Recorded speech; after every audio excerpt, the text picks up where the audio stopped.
አላገባህም። ደራሲ ዘሪሁን ገመቹ፣ ተራኪ ኢናያ። ቻናላችንን ላይክ፣ ሼር፣ ሰብስክራይብ በማድረግ ቤተሰብ ይሁኑ። ክፍል 3። እንዴት ናችሁ? የሴት ወሬ ላይ ነበራችሁ መሰለኝ። በመምጣት ምቾት አልተሰማችሁም አለ። እንዴ ባልየው፣ የሴት ወሬ ደግሞ ምንድነው ስትል አዲስ ዓለም ጠየቀችው። ያው ወንዶች ማማት ነዋ ሲል በፈገግታ መለሰላት።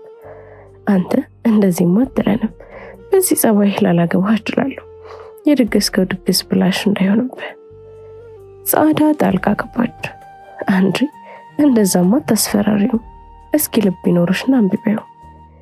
የልጅ እናቷን ሳይሆን ልጃገረዶችን ነው የማንጋንጋለት ስትል መለሰች። አንቺስ ለሁለታችንም እኮ ነው እየሞከትክ ያለሁት። ያንቺ ሞከትን አልፈልግም።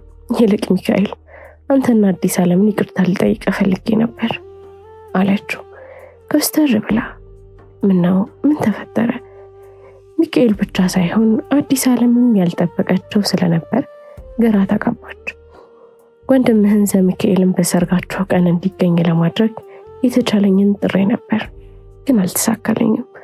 አሁን የሚመጣበት ምንም እድል የለም አለችው። ለምን ይቅርታ ትጠይቂያለሽ? እሱ እንደማይመጣ አስቀድመን እናውቅ ነበር በማለት ሚካኤል ተናገረ። አሁን ግራ መጋባቱ ተራ የራሷ የጻዳ ሆነ። ቆይ ለመሞከር እንደሄድኩ ታውቅ ነበር እንዴ ስትል በጥርጣሬ ተሞልታ ጠየቀችው። ፈራ ተባያለ በሹክሹክታ። አዎ አውቅ ነበር አላት። ወደ አዲስ ዓለም ዞረችና አንቺ በቃ ሚስጥር የሚባል ነገር አታውቂም፣ ለዛውም እንዳትነግሪው ብዬ አስጠንቅቄሽ። አንቺ ደግሞ ባልና ሚስት አንድ አምሳል አንድ አካል ናቸው ሲባል አልሰማሽም እንዴ? ከገዛ ባሌ ምን ብዬ ነው የምደብቀው? ኧረ የምትገርሚ ነሽ ሚኪ፣ ግን በጣም አዝናለሁ። ምን ያህል እንደሞከርሽና እንደጣርሽ አውቃለሁ። በእውነት አዲስ በነገረችን ቀን እንባ አውጥቼ ነው ያለቀስኩት። ማንም ሰው እንደዚህ አይነት ነገር ላድርግልህ ብሎኝ አያውቅም። እህቴ በጣም ነው የምወድሽ፣ በጣም ነው የማመሰግንሽ አላት። እኔም በጣም ነው የምወድህ አለችና ተንደርድራ ሄዳ ተጠመጠመችበት። እሱም ተቀብሎ አቀፋት። እናንተ እኔ ምን እኮ አስቀኛችሁኝ አለችና ከተቀመጠችበት ሄዳ ሁለቱንም አንድ ላይ አቀፈቻቸው። መድረስ አይቀርምና ለዓመታት ሲታሰብበትና ለወራት ሲለፋበት የነበረ የሰርግ ቀን ደርሶ አዳራሽ ሙሉ እድምተኞች ሙሽሮቹን አጅበው ሽር በትን እያሉ ነው። ጻዳ በህይወቷ ከዚህ በፊት እንደዚህ አይነት ደስታና ፈንጠዝያ ተሰምቷት አያውቅም።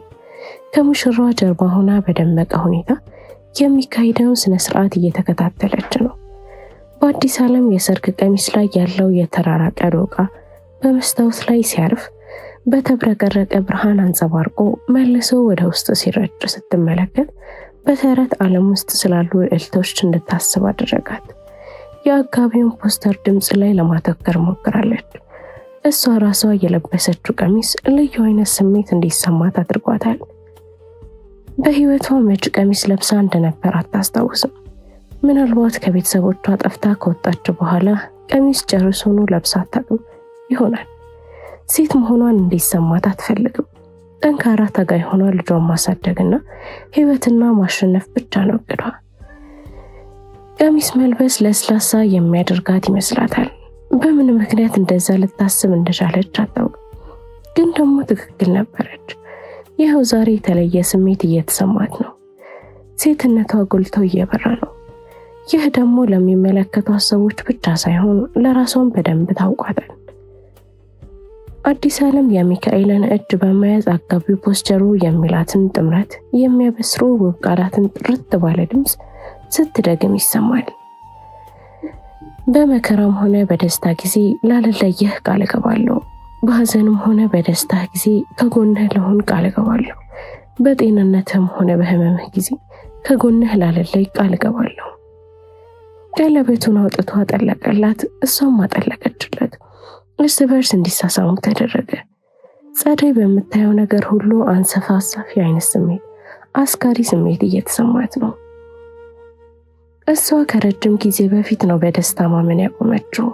ነገር ግን እዚሁ ቦታ ላይ ሆና አዲስ ዓለምና ሚካኤል ከዚህ ደቂቃ ጀምሮ ባልና ሚስት መሆናቸውን በፖስተሩ ሲታወጅ ስትሰማ ከቁጥጥሯ ውጪ በሆነ ደስታ ተገፋፍታ ከጣሪያ በላይ እልል ስትል አዳራሹን አናጋችው። በዙሪያዋ ያሉ ሚዜዎችና አጃቢዎች ተቀላቀሏት። ዘፈኑም ጭፈራውም ቀጠለ። ዘሚካኤል አዳራሽ ውስጥ ገብቶ ወንበር ከያዘ ደቂቃዎች አልፎታል። በአይኑ እየፈለጋት ነው። በፈጣሪ ስም ወዴት ሄደሽ ነው? አጉረመረመ። በፌ የተዘረጋበትን የተንቆጠቆጠ የድግስ አዳራሽ ውብ ሆኖ ይታያል። የሰርጉ ድግስ አሁን በደማቅ ሁኔታ እየተካሄደ ነው። እናም ወደ 200 የሚጠጉ እንግዶች በግዙፉ አዳራሽ ሽር ብትን እያሉና እየተዝናኑ ነበር። አንድ ባልና ሚስት እንዴት በዚህ መጠን ብዙ ጓደኞችና ወዳጆች ሊኖራቸው ቻለ ሲል አሰበ። እና ደግሞ ሁሉም ወደሱ ለመቅረብና ከሱ ጋር ውስን ቃላትን ለመለዋወጥ ፈልገው ሲቅረዘነጡ ታሰበ። እሱ ግን ቀልቡም አይኑም እየተንከራተተ ያለው አንዲትን ሴት ለማየት ነው። ድንገት ከመድረክ ላይ ከሙሽሮቹ ጀርባ ሆና ተመለከታት፣ ግን ወዲያው ተሰወረች። ዘሚካኤል እረ ራስህን ሰብስብ ሲል ራሱን ገሰጸ። ፊቱን ወደ ግድግዳው አዞረና በእጁ የያዘውን መጠጥ እየተጎነጨ ዘና ለማለት ሞከረ። ቢያንስ እንደዛ በማድረጉ በአይኖቻቸው ሲያስታድዱት የነበሩትን ጎረምሳ ልጃገረዶችን መከላከል ችሏል። ወደዚህ ተንደርድሬ እንድመጣ ያደረገኝ ምንድን ነው? ራሱን ጠየቀ። ትላንት አመሻሹ ላይ ወደ ዱባይ የመብረር እቅድ ነበረው። ትኬቱን ቆርጦ ነበር። ከ5 ቀን በኋላ የሚጀመርና ለተከታታይ 3 ቀን የሚካሄድ የሙዚቃ ድግስ አለ። ከ5 ቀን አስቀድሞን የሚጓዘው ቀደም ብሎ ከአካባቢው ሁኔታና የአየር ጸባይ ጋር ለመላመድና ለዝግጅቱ ትኩረት ለመስጠት ስለፈለገ ነበር። እናም በፕሮግራሙ መሰረት ሻንጣውን ሸክፎ ወደ ቡሌ መጓዝ ጀምሮ ነበር። ግን በመንገዱ ላይ የሚያያቸው ቢልቦርዶች ሁሉ የልጅቷን ምስል የያዙ እየመሰሉት ሲደነግጥና ፈጽሞ ሊቆጣጠረው የማይችል ስሜት ውስጥ ሲያሸብረው ወዲያው ስልኩን አውጥቶ ለኤጀንቱ ነበር የደወለው። ሄሎ፣ ይቅርታ ጥሩ ስሜት እየተሰማኝ ስላልሆነ ዛሬ መብረር አልችልም አለው። ምነው? ምን ተፈጠረ? እያመመኝ ነው። አሁን ቦሌ አየር መንገድ ማረፊያ እየተቃረብኩ ነበር፣ ግን ወደ ቤት ልመለስ ነው። በረራውን ለሌላ ቀን እንዲሸጋገር አድርግ። ለመቼ? ለነገ ላድርገው? ነገ እንደሚሻለኝ በምን አውቃለሁ? ምናልባት ከነገ ወዲያ። አውቃል? ዝግጅቱ 5 ቀን እኮ ነው የቀረው። ሶሪ፣ ልዘጋው ነው። ከዚህ በላይ ማውራት አልችልም በማለት ስልኩን ዘጋውና ሾፌሩን ወደ ቤት እንዲመልሰው አዘዘው። እያደረገ ስላለው ነገር እሱም እየገባው አይደለም። ይህች ልጅማ የሆነ አስማታዊ ጥበብ ከንፈሯ ላይ አለ። እንዴት እየሆንኩ ነው? ራሱን ታሰበ። ወደ ቤት ተመልሶ ሌሊቱ ሙሉ ሲገረምና ስለሷ ሲያስብ አደረ።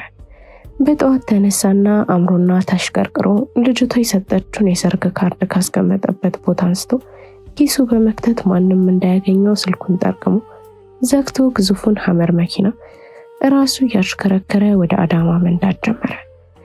የሆነ ኃይል ሙሉ ልቡን ተቆጣጥሮ አእምሮ የማይፈቅደውን ነገር በግድ እየሰራ እንዳለ ሰው እየተሰማው ነው።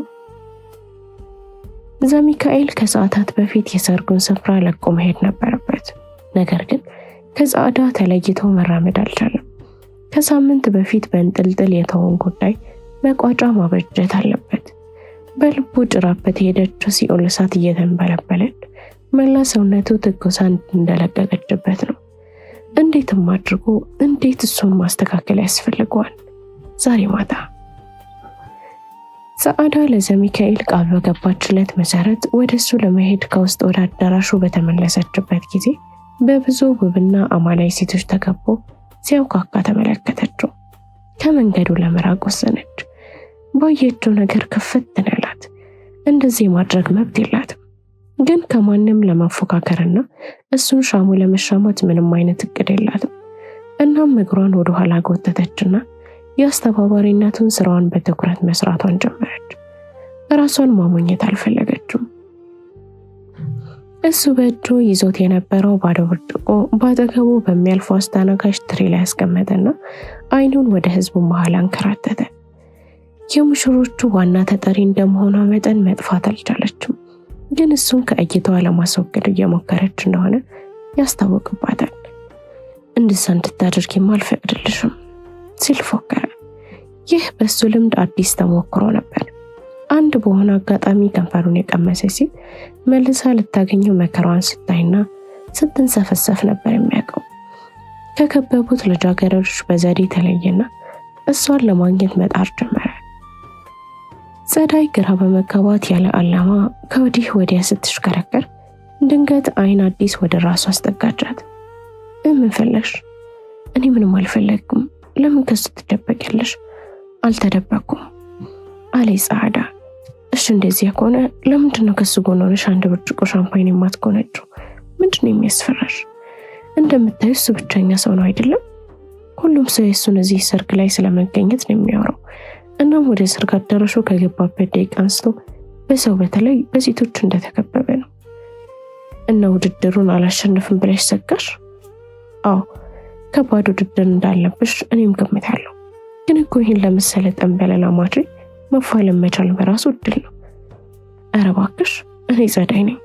ወንድ ለማግኘት ከሌላ ሴት ጋር የምናጠቀው እንደው እንዳልሽው ፊልሚያ ውስጥ ልግባ ብለሱ ፍላጎት ከሌለ የሚሆን ይመስልሻል? እናስ ከዛ ከተማ አማላይና ስብር ቅንጥስ ከሚል ወዳጆች ጎልች ባይኑ የምገባ ይመስልሻል? በብስጭት ተንዘረዘረች። ገባሽ እኮ ቀድምሽ በከንፈሩ ገባሽ። ይልቅ አትንቀፍረፊ። በሰርግ ቀን ከአንቺ ጋር ከዚህ በላይ መዳረቅ አልችልም። ባሌ እየጠራኝ ነው። ቻው ብላት በቆመበት ጥላት ሄደች። ጸዳይ ለተወሰነ ደቂቃ ድንዝዝ አለች። ምን ላድርግ ራሷን ጠየቀች። ምንም ያህል ችላ ልትለውና ልትረቃው ብትሞክርም ልቧ ግን ልክ እንደማግኘት ወደሱ እየጎተታት ነው። ወዳለበት ሄዳ ከሰውየው ጋር ለመነጋገር ድፍረት አልነበራትም። ፊቷን አዙራም ከሱ ርቃ ለመሰወር ብትጥርም ከዚህ የበለጠ ተጨማሪ ሰዓታትን ከሱ ተደብቃ መቆየት እንደማትችል ልቧ ያውቃል። ድንገት ስታየው ብቻውን ሆኖ ስላየችው ወደኋላ ተመለሰችና ቅዱስን ከሞግዚቷ ተቀብላ በማቀፍ እንደምንም ራሷን አደፋፍራ ወደ እሱ ሄደች። እንዴት ነሽ? መምጣትሽን በናፍቆት ስጠብቅ ነበር። ከአንደበቷ የሚወጡት ቃላት ልቧን በቀላሉ ማቅለጥ አቅም ነበራቸው። አልነበረህም አይደል? በመጠኑ ግን በጣም የሚፈልጉትን ነገር ባልተመቻ ሁኔታ ውስጥም ሆኖ መጠበቅ የሆነ ደስ የሚል ስሜት አለው። እናም አልከፋኝም አላት። ዝም አለች። ምን እንደምትል ግራ ተጋባች። ከወንድምህ ልጅ ከቅዱስ ጋር ላስታውቅህ አለችው። ዘሚካኤል በተራው በዝምታ ተዋጠና ሕፃኑን በትኩረት ማየቱን ቀጠለ። የሆነ የማያውቀው መከፋት ስሜት ውስጡን ሲያተረማምሰው ተሰማው። ሕፃኑን እቅፎ የተንጠለጠሉትን ውብ ጉንጮችን እያገላበጠ ቢስመው ደስ ይለው ነበር።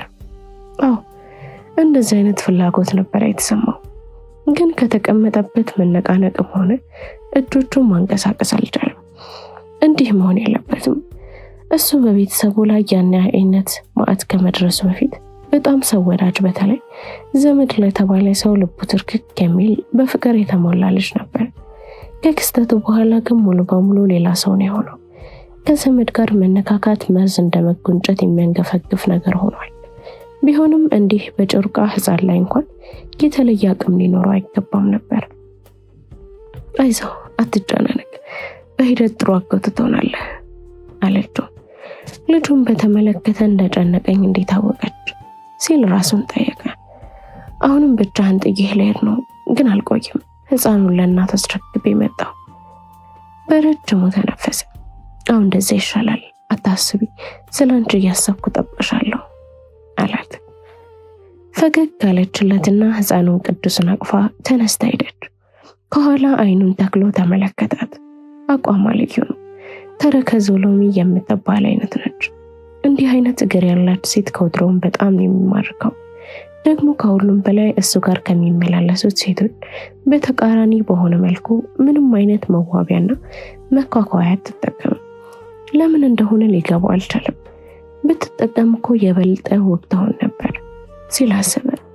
ግን እንኳንም አልተጠቀመች ሲል ደመደመ። ልጁን ለሞግዚቷ አስረክባ ብቻዋን ትመጣለች ብሎ ሲጠብቅ የወንድሙ ሚስት አስከትላ መጣች።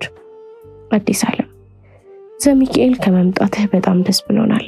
ዛሬ ማታ ቤታችን በተዘጋጀው የእራት ግብዣ ላይ ብትገኝ እንዴት ደስ ይለናል መሰለን። ግን ምቾት የማይሰማህ ከሆነ እንረዳለን። እዚህ ስለመጣህ ራሱ በእውነት በጣም ደስተኛ አድርገናል። ሰርጋችንም የማይረሳና የታደመው ሰው ሁሉ መቼም የሚያስታውሰው እንዲሆን አድርገሃል። ዘሚካኤል ደቂቃ ወስዶ እንደማሰብ ሲያደርግ ጻዕዳ ጣልቃ ገብታ እባክህ እሺ ብለህ ቆይ፣ አይዞህ እንዳሁኑ ጣል አናደርግም፣ ቃል ገባልሃለሁ አለችው። ንግግሯን ስታጠናቅቅ አዲስ ዓለምም ሆነች ዘሚካኤል አፍጥጣውን እየተመለከቷት ነበር። ምንድነው የሚያስቀባጥረኝ ስትል በውስጧ ራሷን ወቀሰች። ዘሚካኤል መናገር ጀመረ። እሺ ቆያለሁ ሲል ተናገረ። አዲስ ዓለም ፊት በደስታ በራ። አመሰግናለሁ፣ በቃ አሁን ጥያችሁ ልሄድ፣ አብረሽ ቆይና ይዘሽው ነይ አለችና ተመለሰ ሄደች። ጻዕዳ ከእፍረቷ ሳትላቀቅ በዝግታ ተቀመጠችና እሺ ትላለህ ብዬ አላሰብኩም ነበር አለችው።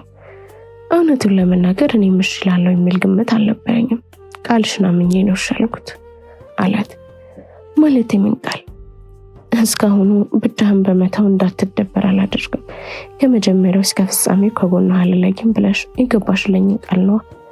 አንተ ይህን ሁሉ መች ነው የተናገርኩት? አሁን ከደቂቆች በፊት። ይሁን፣ ለማንኛውም ማትቆጭበት ውሳኔ እንደሚሆን ተስፋ አደርጋለሁ። እኔም አሁን ዝግጅቱ አልተጠናቀቀም እንዴ? ይህን ቦታ መልቀቅ እፈልጋለሁ። ተጠናቋል። ከ10 ደቂቃ በኋላ እንወጣለን። ጥሩ። አንቺ ከፊት ለፊት እስካለሽ ከ10 ሰዓትም በኋላ ቢሆን ግድ የለኝም። ሳታስበው እንደ ወንድምህ አይደለህም አለችው። ማለት እሷ እንደበተቆጥብ ነው። በምንም አይነት መንገድ ሰውን በውሸት አይሸነግልም አለችው። በውሸት ለምን እዚህ የመጣው ይመስልሻል? ይህ ምን ጥያቄ አለው? የወንድምህን ሰርግ ላይ ለመገኘት ነው። ተይ እንጂ በዛ እሑድ ሌሊት በከንፈርሽ ካደነዘሽኝ በኋላ ከአንቺ ውጭ ስለሌላ ነገር ማሰብ አልቻልኩም። ትላንት ማታ ወደ ዱባይ መብረር ነበረብኝ።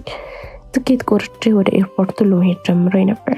ከዛ ነው ሐሳቤን ቀይሬ የመጣሁት። ለምን? በል አሁን ሰው እየተንቀሳቀሰ ነው፣ ተነስ እንሂድ አለችው። እንዳለችው የሆቴሉ ዝግጅት አልቆ ሙሽሮቹን ተከትሎ ሰው ሁሉ እየወጣ ነው። ግን የጀመረውን ንግግርም ልታቋርጠው ስለፈለገች ነው አጋጣሚውን ተጠቀመችበት። መቀመጫውን ለቆ ተነሳና ክንዷን ጨብጦ ወደ መውጫው መጓዝ ጀመረ። በትክክልም መራመድ አቃታት። ከአዳራሹ ውጭ ወጥተው ወደ ሐመር መኪናው ሲያመሩ ጎዳናው ላይ ያሉ ሰዎች ሁሉ በገረሜታና በመደነቅ ሲያያቸው ነበር። አንዳንዱም እጆቻቸውን በደስታ እያውለበለቡ ሰላም ይሉት ነበር። የዘሚካኤል ባለ ግርማ ሞገስ ሐመር መኪና ከሌሎች መኪኖች መካከል ሆኖ ገልቶ ይታያል። የሙሽሮቹ ሊሞዚን ተከትሎ ከኋላ እያሽከረከረ ነው። እሷ ከጎኑ ጋቢና ሆና ባልተረጋጋ ስሜት አንዴ ሰርጉን ድባብ፣ ወዲያው ደግሞ በቀጣይ ከሱ ጋር ስለሚሆነው ነገር ታሰላስላለች። እሱ የዚህን ያህል በጣም ታዋቂ እንደሆነ አታውቅም ነበር። እሷም በዛ ሙዚቃ አድማጭ ፊልም ተከታታይ አይደለችም። ስለሱ ያወቀችው የሚካኤል ወንድም በመሆኑ ነው። ስለሱ የተወሰነ መረጃ መሰብሰብ የጀመረችው በዛ ጉዳይ ነው። አሁን ግን እዚህ ሰርግ ላይ ከተገኘ በኋላ እያንዳንዱ ሰው ከህፃናት እስከ አዛውንቶች እሱን ለማየት ሲንጠራሩና ሰላም ለማለት ሲራኮቱበት ስታይ በጣም ነው የተገረመችው። እና ደግሞ በጣምም ያስፈራል። ቀኝ እጁን ዘርግቶ ትከሻዋን እየነካካ ቀኑ ሙሉ አልበላሁምና እርቦኛል አለ በረጋ መንፈስ። እንዴ ምሳ ግብዣ እኮ ቡፌ ነበር። ዋክሽኒ ቀልባንችን ማግለል ላይ ስለነበረ በወቅቱ ትዝ አላለኝም። አሁን አንቺን ሳገኝሽ ነው እንደራበኝ ያወቅኩት አላት። ምላሽ ስትሰጠው የድምጿን መንቀጥቀጥ መቆጣጠር አልቻለችም። የአዲስ ዓለምና የሚካኤል መኖሪያ ቤት ለራት ድግስ የተዘጋጀው ቡፌ ብቻ ሊውጥ ያሰበ አይመስልም። አይነ ውሃውን ስታስተውል ረሃቡ የምግብ ብቻ አይመስልም። ለምን እንደዛ እንደተሰማት አታውቅም። እስከ ምሽቱ 2 ሰዓት ድረስ እና አዲስ ዓለም ቤት የራት ግብዣው ላይ አብረው አሳለፉ። በጣም አስደሳችና ዘና ያለ ምሽት ነው ያሳለፉ። ከዛ ሙሽሮቹን በስነ ስርዓት ተሰናበተና ጻዕዳ ሆቴል ድረስ ተሸኙኝ በማለት ይዘው ወጣ። እሷም ያለ ምንም ማንገራገር ነበር ተከትላ ወጣ መኪና ውስጥ የገባችው። ቀጥታ ቀደም ብሎ ወደ ያዘው ሃይሌ ሪዞርት ነዳው። አዲስ ዓለም ለሚካኤል እንዲህ ብላ ጠየቀችው። ማታ ከዘሚካኤል ጋር ተያይዘች እንደሄደች አልተመለሰችም። ሰርጉ ላይ ሁሉ ስትንሾካሸኩ ነበር። ምን እየተካሄደ ነው? የቆረቆረውን ነገር ጠየቃት። ለኔም ጓደኛ እንደሆነች ሁሉ ለአንተም ጓደኛ ነች፣ ደውለህ ጠይቃት። ሞክሬ ነበር፣ ስልኩ አይሰራም። አንተ ታምር ተፈጥሮ ከዓመታት በኋላ ከወንድ ጋር ተያይዘህ ብትወጣ ልትረብሻት ትደውልላታል አለችው በመገረም። መደወል አልነበረብኝም እንዴ አለ ደንግጦ። አልነበረብህም። ለማንኛውም ወንድምህ ቀልቡን ጥሎባታል። እንዴት ሆኖ? ማለት ትላንት ሰርግ ላይ ሲገናኙ ሁለተኛ ቀናቸው አይደል? አንዳንድ ፍቅር እንደዛ ነው። ፍቅር አልሽው? ብቻ እውነቱን ንገረኝ ካልሽ በጣም ፈርቻለሁ። ምን ያስፈራሃል? ጸዲ በመጀመሪያ ፍቅረኛው ምን ያህል እንደተጎዳችና ስንት መከራ እንዳሳለፈች በደንብ ታውቂያለሽ። ዳግመኛ ተመሳሳይ አይነት ስቃይ ላለማሳለፍ ለዓመታት ከወንድ ርቃን ይኖራችሁ። እናም አሁን እንዳልሽው ከዘሚካኤል ጋር የተጀመረ ነገር ካለ መጨረሻው ጥሩ እንደማይሆን እኔም አንቺም እናውቃለን። እንዴት? ምን እንዴት አለው? የዘሚካኤልን ጸባይ የምታውቂው ነው። ተው እንጂ ከወንድምህ ከተለያየህ እኮ 7 ዓመት አልፏል። በዚህ ሁሉ ዓመት ውስጥ ምን አይነት ሰው እንደሆነ ልትገምት አትችልም። ለረጅም ጊዜ አብሬው ባልኖርም በየሚዲያውና በየጋዜጣው ስለሱ የሚባለውና የሚጻፈውን ተከታትዬ እንደማነብ ታውቂያለሽ። ከአንድ ሴት ጋር 1 ወር እንኳን ቆየ ሲባል ሰምቻለሁ። አይዞህ፣ አትፍራ። እንደሰጋኸው ከሱ ጋር እንኳን ዘላቂ ግንኙነት ባይኖራትም የተዳፈነውና ያረጀውን ስሜቷን ቢያነቃቃላት ቀላል አይደለም። ማለት ምን መሰለህ፣ ጸዲ የመጀመሪያ ፍቅረኛዋ ጋር የሰራችው በ17 ዓመቷ ነው። በዛ ጊዜ እሷም ሆነች ፍቅረኛዋ በጣም ልጆች ከመሆናቸው በተጨማሪ ልምድ አልቦች ነበሩ። ምናልባት በየዋህነት ሲያሹ በድንገት ነው የተፈጸመው። እንደነችን ከሆነ ያም ለአንድ ቀን ነው። ያ ማለት ምንም የምታስበውና የምታውቀው ነገር የለም። የማያውቁት ሀገር አይናፍቅም የሚባል የለም። እሷ እንደዚህ ሆነባት ይመስለኛል። ታዲያ አሁን ከማን ጋር ነው የተገናኘችው? ከኤክስፖርተር ጋር።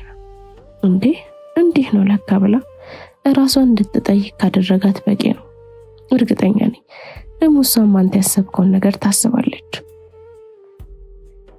የኔ ባለቤት ኤክስፖርተር እኮ ነው። አሁን አረጋጋሽኛልና ሳማት። በጣም ደክሟቸው ስለነበር በፍጥነት እንቅልፍ የተሸነፉት። ልክ ኃይሌ ሪዞርት ደርሶ መኪናውን እንዳቆመ በቃ አሁን ልሄድ አለችው። በፍጹም ክፍል አስገብተሽኝ የምትሄጂው አለ። ለምን ክፍል ለማስገባት ብቻ አባብዬ አስተኝቼ ብሄድ አይሻልም? አላገጠች። አይ ይሻላል፣ ልብ አድርጊ፣ ቃል ገብተሻል። ምንድነው ቃል የገባሁት? ቀኑን ሙሉ ከኔ ስትደበቅና ስትሸሽ የዋልሽ ሳይንስ አሁን አታበሳጭኝ። ብሶቱን ቀሰቀሰች። ካንተ አልተደበቅኩም ነበር። አገጯን ይዞ ፊቷን በትኩረት እየተመለከተ ምን አይነት ጨዋታን የምትጫወተው ሲል ጠየቃት። ማለት መጀመሪያ በጣም እስከገል ድረስ ትጠጊኛለሽ፣ ከዛም ትሮጫለሽ። ፊቷ ቀላ። ቃል እንኳን መናገር አቅቷት አይኖቿን አፍጥጣ ለመመጥ በመሰለ አስተያየት እየተመለከተችው ነው። እሱም ንግግሩን ቀጠለ።